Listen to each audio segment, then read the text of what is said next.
આજે એક એવા કિસ્સાની વાત કરવી છે। એ કિસ્સા અને એ આંકડાઓ જાણી અને તમારા પગ નીચેથી જમીન સરકી જવાની છે। વાત છે ગુજરાતના મહેસાણા જિલ્લાની। એક એવા ચિંતાજનક અને સમાજને ઝંઝોડી નાખે એવા આંકડાઓ સામે આવ્યા છે। માત્ર 4 મહિનાના સમયગાળામાં 13 થી લઈને 17 વર્ષની ઉંમરની કુલ 131 જેટલી સગીરાઓ દીકરી ગર્ભવતી નોંધાઈ છે।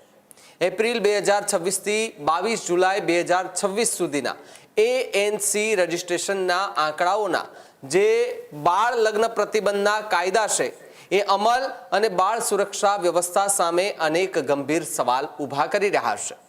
આ આંકડાઓ માત્ર એક આંકડાઓ નથી, પરંતુ સમાજ અને વહીવટી તંત્ર માટે એક ચિંતાનો વિષય પણ છે। જિલ્લાના આરોગ્ય વિભાગના નોંધાયેલા આંકડાઓ મુજબ જો વાત કરવામાં આવે તો સૌથી વધુ 48 સગીરાઓ ગર્ભાવસ્થાના કેસ એક કડી તાલુકામાં નોંધાયા છે। ત્યારબાદ મહેસાણા તાલુકામાં 20 કેસ નોંધાયા, વિજાપુરમાં 15 કેસ નોંધાયા, ઊંઝાની અંદર 12 કેસ નોંધાયા, જ્યારે વડનગરમાં 11, વિસનગરમાં 9, ખેરાલુમાં 8, બેચરાજીમાં 4, સાથે જ જે અન્ય જે વિસ્તાર છે ત્યાં 3 અને જોટાણા તાલુકાની અંદર 1 સગીર દીકરી ગર્ભવતી નોંધાઈ છે। એટલે કે જિલ્લાના લગભગ તમામ તાલુકાઓમાં સગીર ગર્ભાવસ્થાના કેસ જે છે તે સામે આવતા હાલ તો સભ્ય સમાજમાં એક ગંભીર પ્રશ્ન ઊભો થઈ રહ્યો છે। આપણે ઘણા લાંબા સમયથી જોઈએ છે કે બાળ લગ્ન એને અટકાવવાના પૂરતા પ્રયાસો થઈ રહ્યા છે। અલગ અલગ કાયદાઓ હેઠળ એ લગ્ન નથી થતા, પરંતુ આજે પણ કેટલાક એવા વિસ્તારો છે કે જ્યાં ગુજરાતમાં જ વાત કરું છું, તમને બીજા ક્યાંય નથી કરતો, ગુજરાતમાં એવા પણ અનેક એવા વિસ્તારો છે કે જ્યાં આજે પણ બાળ લગ્ન થતા જોવા મળી રહ્યા છે। જી હા, બાળ લગ્ન થતા જોવા મળી રહ્યા છે કે જ્યાં બાળક પોતાનું ભવિષ્ય બનાવવા માટે હજુ તો એક ડગલું માંડે છે એ પહેલા જ એમના લગ્ન કરાવી દેવામાં આવે છે અને એક વધારાનો બોજ એમના ઉપર મૂકી દેવામાં આવે છે। બાળ લગ્ન થયા બાદ ગર્ભવતી જે દીકરીઓ છે એમાંથી 15, 14 થી લઈ અને 17 વર્ષ સુધીની દીકરીઓ ગર્ભવતી નોંધાય તો પછી આ જે આંકડાઓ છે તે સ્વાભાવિકપણે ચિંતાજનક પણ કહી શકાય છે।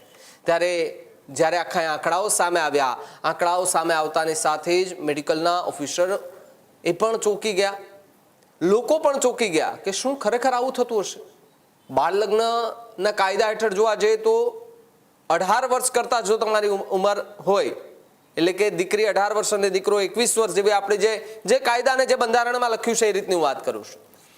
એ બાદ તમે કોર્ટ મેરેજમાં પણ આપણે જ્યારે કોર્ટની અંદર લગ્ન કરવા જઈએ તો આપણી પાસે પ્રમાણપત્ર માગે, એ ઉંમરનું એક લાયકાત માગે કે તમારી ઉંમર કેટલી છે।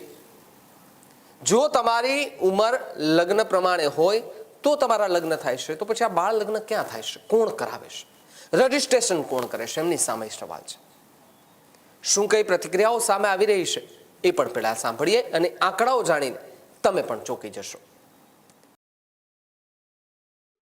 અને ડેટા અમારા જે નીચેથી દરેક જિલ્લામાં તાલુકા વાઇઝ જે આશા બહેનો કે અને બહેનો દ્વારા એમાં ખાસ કરીને આપણે FIW દ્વારા સગર્ભા બહેનોની નોંધણી કરવામાં આવે છે, જેની ટેકો પોર્ટલ પર એન્ટ્રી થાય છે। ટેકો પોર્ટલ એન્ટ્રી પ્રમાણે જોવા જતાં એપ્રિલ 2026 થી 22 જુલાઈ 2026 દરમિયાન 15 વર્ષથી ઓછી ઉંમર ધરાવતી સગર્ભા દીકરીઓની સંખ્યા 8, 16 વર્ષથી નીચેની 43 અને 17 વર્ષથી નીચેની 80 અને કુલ 18 વર્ષથી નીચેની 131 દીકરીઓના ડેટા અમને મળેલ છે।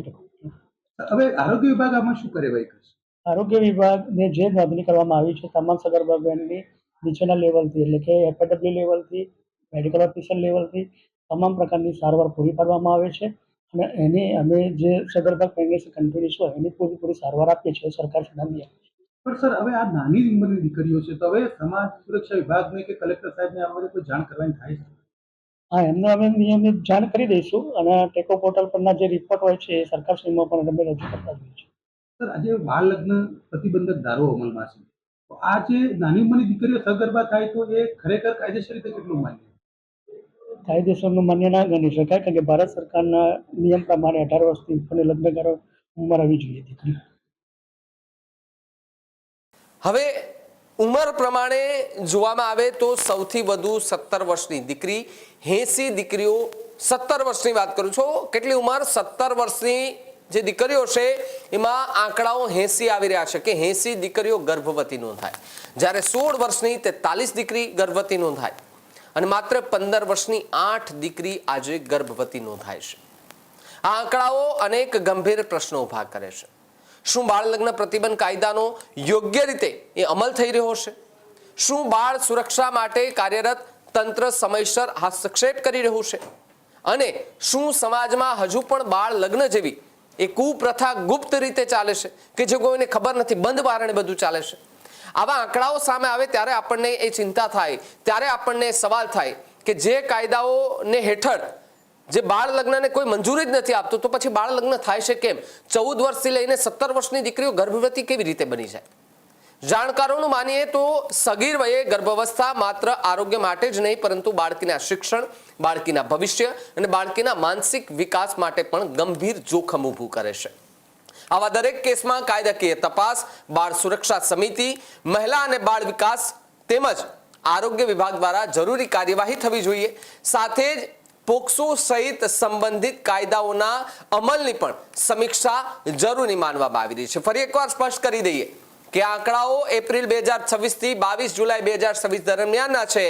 ANC રજિસ્ટ્રેશન પર આધારિત છે અને આ કેસોની પરિસ્થિતિ અલગ અલગ હોઈ પણ શકે છે. તેમ છતાં આટલી મોટી સંખ્યામાં સગીર ગર્ભાવસ્થાના કેસો સામે આવતા બાળ સુરક્ષા વ્યવસ્થા, બાળ લગ્ન પ્રતિબંધ કાયદાના અમલ અને સમાજની જવાબદારી અંગે ગંભીર ચર્ચા શરૂ થઈ રહી છે.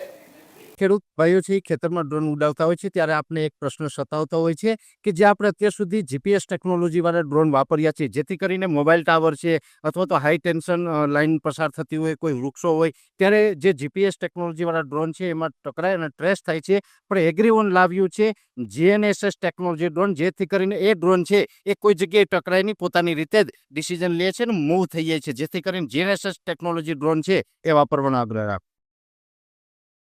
અત્યારે જ ન્યૂઝરૂમ ગુજરાતની યુટ્યુબ ચેનલને સબસ્ક્રાઇબ કરો અને ઇન્સ્ટાગ્રામ અને ફેસબુક પર ફોલો કરો. અપડેટ રહો, સત્યની સાથે રહો.